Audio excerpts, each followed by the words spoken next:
JB here. JB here. Hold on one second. Hope everyone's doing outstanding. Friday, January 2nd, 322 on this first trading day of 2026. Talk quick about the market, some names I'm looking at, go from there. Apologies for my congestion. Sorry, feeling under the weather today. Anyway, S&P up about 0.2%. Dow leading the charge today up about 0.6%.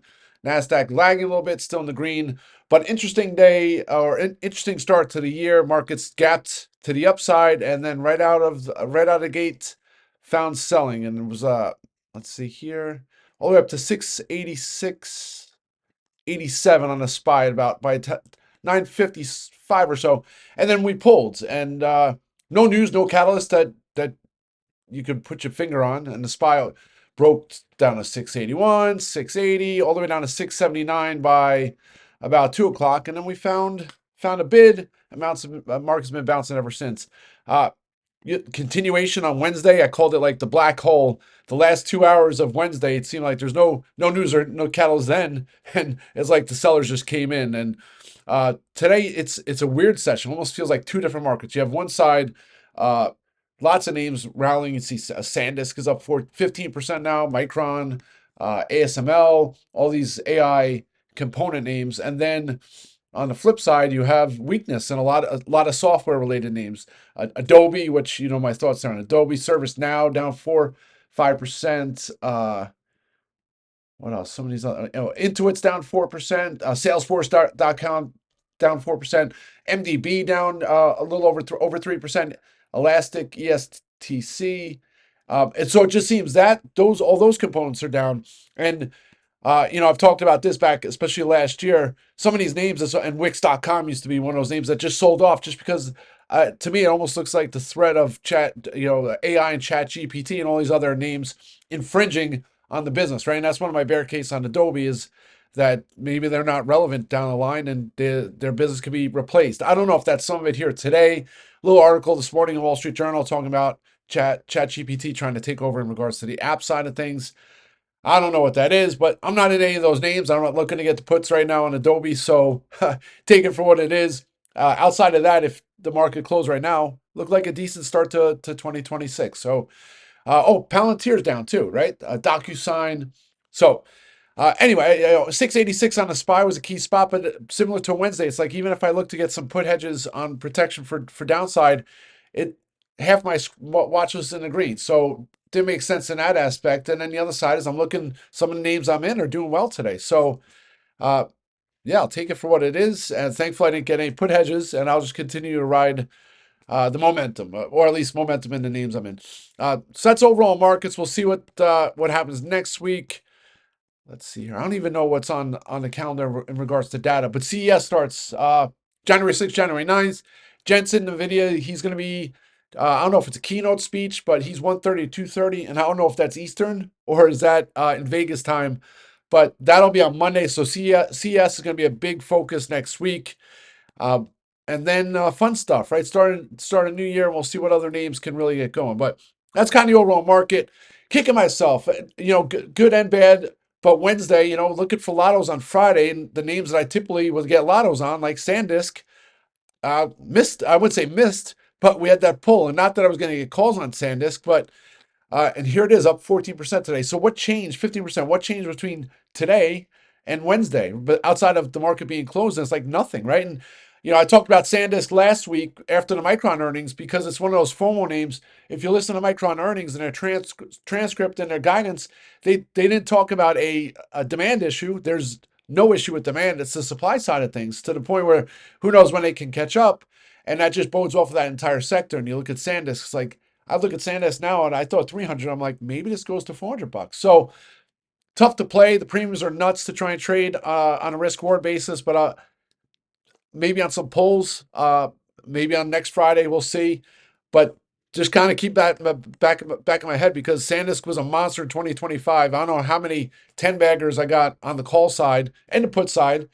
So I'm sure there's going to be more opportunities. So I'm definitely going to be continue to have that on watch. All right, so that's overall market. That's individual name. Now we'll go into individual names. Serve Robotics, right? The highs of the days here, 1190. Again, this name boggles my mind. $800, $900 million market cap. guiding to do $60 to $80 million this year, and I bet you it's going to be more than that. So just on a revenue basis, and they only did 2 million, 3 million last year, it trades 15 times revenues, which is insane for a company that's growing 1,000% on a year-over-year basis, 1,500%. So because of that, I look at it and I'm like, how is this not trading substantially higher? They still, has a 21% short interest, fundamentally sound. I think 180, $200 million in cash, no debt. A lot of the risk involved with the name, which would be scaling out because they went from nothing to now they have 2,000 robots roaming metro areas. It's going to be substantially more than that. I have to go and find more information on what their guidance is for deployment for this year, and I'm sure they'll get more color at the next earnings. Excuse me, but just a crazy story. I've done this rant many times, so I'm not going to go any more on this. But 1375, that's the next big spot. It's over its 50-day, which is 1116. It's 1191 here. Use the move here today to close some of those March strikes I got for close to 100, then 100%. I'll just continue to ride those. Still have some January strikes. I might look to close some of those before the open. We got 30 before the close here, 32 minutes to the close. And then I might look for some more strikes. To me too, when some of these names start to move, last year at the time when SERV Robotics would move, people didn't really know this story. And then as more it hits CNBC or some of these outlets, they have headlines. Last year was the DoorDash deal that they did partnership. They have the deal with Uber. So as these headlines keep hitting, it brings more and more eyes to it, more investors, more people who are familiar with the name. So now as we go into this year, it's like less of a undiscovered name, becomes more of, I wouldn't call it mainstream just yet, but just boggles my mind. Anyway, so we'll see how this next week plays out. I could see it $18 in the coming weeks and months. I'll continue to look for opportunities to trade that for upside. BuyDoo, another name, kicking myself. I don't know if I posted in the chat room on Friday. Let's see what the last time I posted on BuyDoo. I'm like searching my messages. Of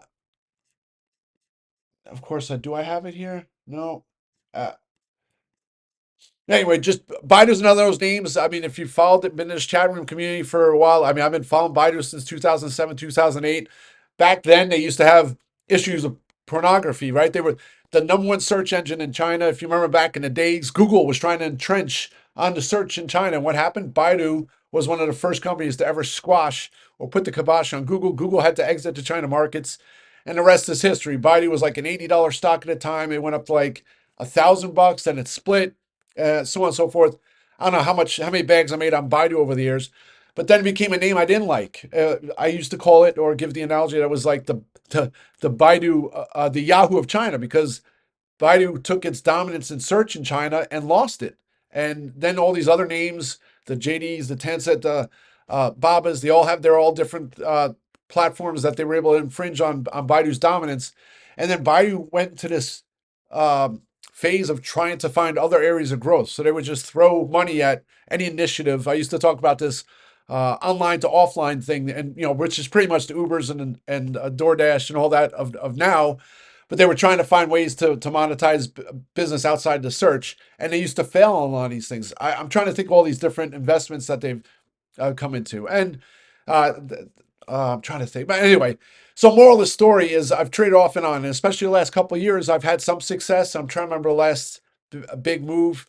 Now they have their Ernie bot, so that caused some upside. There's talks with Apple. I'm trying to think of some of the other news events. But anyway, it was like 6 months ago. I was going to play it for earnings, and they had a monster beat and raise, and the stock just didn't do anything. So I don't know if you chalk some of that up with the current administration's kind of negative stance towards China, the rumblings that these China ADR stocks are going to get delisted. If you don't know the whole China backstory, there's only 4 big firms that are allowed to audit China stocks. And because of that, China ADR stocks don't have to get the same stringent regulations in regards to filings that a U.S. stock does. So what that means, less expense for having a firm audit you, right? So it doesn't cost them as much. And then if you read any of their earnings, it says unaudited financials. They don't have, technically speaking, audited financials when they post the results, right? So it opens this whole big red flag. Do you trust their results? Do you not? And if you've seen over the past Muddy Waters, I forget what his name is. He's been pretty big back. I don't know what years that was, 2010, 2013. All these China frauds that came out that they were able to, uh, I don't know if they posted to the SEC, but they got them delisted. They made lots of money on the short side. But in a nutshell, it's brought a lot of attention to these China ADRs. So now, when you look at BuyDoo, 6 months ago reports earnings, and even despite a big beat and raise, it just couldn't muster a rally. So I don't know if I posted in a chat room, but I put on a watch list. Like I put BuyDoo kind of on my do not trade list for a while because the market wasn't reacting the way it should. So I'm not going to fight myself. It's like paddling upstream. And then the news last night, and they're just spinning off the China, their AI chip business, and I think they already spun it off, but they're going to list it on Hong Kong or the possibility of doing that. And you see the stock reacting like in a, I wouldn't just if you had told me that headline was going to come out, I wouldn't think it was going to react to the way it was reacting overnight. And then this morning it starts to go. I don't know if I put on a watch list, but I'm like, maybe this is finally the event that says, okay, BuyDoo's back. And if that's the case, I look at the stock. I think it's like $46 billion market cap. They have like 13 billion in cash, 3 billion in debt, and then they have their earning bot. They have other different the autonomous driving. So there's a lot of different levers that are being pulled. And I'm like, BuyDoo could be $200 this year. So, and maybe it'd have $200 by February. As crazy as that sounds. So there's always been swings if you followed the China ADR stocks where all of a sudden China stocks go on a tear, and the names like the Babas, the PDDs, the Tencents, the Netties, they all go bonkers. So maybe this is the start of it, and maybe the start of this year is to kick it off. I don't want to be in a spot where I missed the run. So I did go out and get some BuyDoo strikes earlier today. Of course, in hindsight, I wish I got the strikes on Wednesday or Tuesday or Monday or last week, but it is what it is. Uh, I was hoping to get some out to cover costs. They're getting close to being 100%. When they get to be 100%, I'll close them out to cover costs, probably the rest. And then depending on how it reacts, on Monday and Tuesday will probably be a pretty good. I'll get a pretty good idea if this is the start of these names going bonkers, or if this is just another one of these couple day rallies and then it goes back to fizzling. So I hope it's the former, not the latter, and have some fun with China ADR stocks. All right, so that was BuyDoo today. RH back over its 200-day moving average for the first time since February. Positive news with the tariffs being pushed off at least to 2027. Who knows? You can't say without 100% certainty that the new administration is not going to come out with some kind of tweet on a Friday afternoon or what have you, saying they're taking back that and they're going to slap the tariffs on furniture and apparel. Who knows? But you take a look at RH, and I've been trying to trade this for $200 over the last couple of weeks. It's been slow and steady, and finally today the big break up 9%. I was actually looking at the 205s this week and the weeklies, the 200s.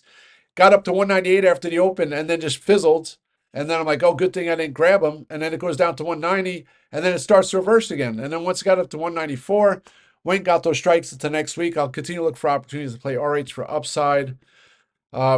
Trip is up here at 1460. Frustrating. TripAdvisor rallied all the way up to near 1480 earlier today, and the premiums are doing nothing. But hopefully that changes. Probably going to need to break $15, 1510. Oh, actually, it's 1506, 50-day moving average.